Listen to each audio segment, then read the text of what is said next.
In today's video, I'm going to teach you how to post a WIP or work in progress entry in QuickBooks Online. This is a useful month-end task for businesses that need to track underbillings and overbillings accurately, especially when you want your financial statements to reflect project activity more clearly.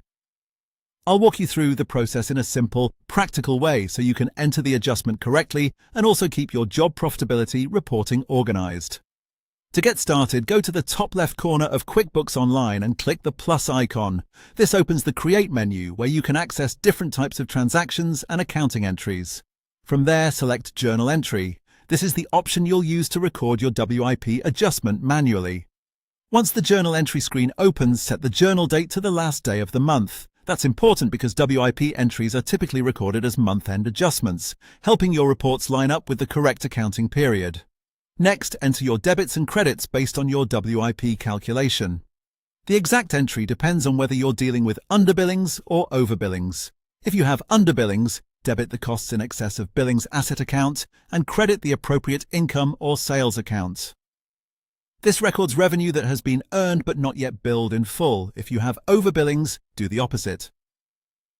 Debit the income or sales account and credit the billings in excess of costs liability account. This reflects amounts billed ahead of the work recognized through your WIP calculation. As you complete the lines of the journal entry, look for the name column and select the specific project or customer. This step is very helpful because it allows QuickBooks to associate the entry with the right job, making it easier to track profitability and review project-level performance later on. If you don't already have the overbillings or underbillings account created in your chart of accounts, you can create it right from this screen. When selecting the account, choose the option to add a new account. Then set up the account you need before continuing with the journal entry. That saves time and lets you finish everything in one place. After reviewing the date, accounts, amounts, and project or customer name, click Save and Close. And that's it. Your WIP entry is now posted in QuickBooks Online.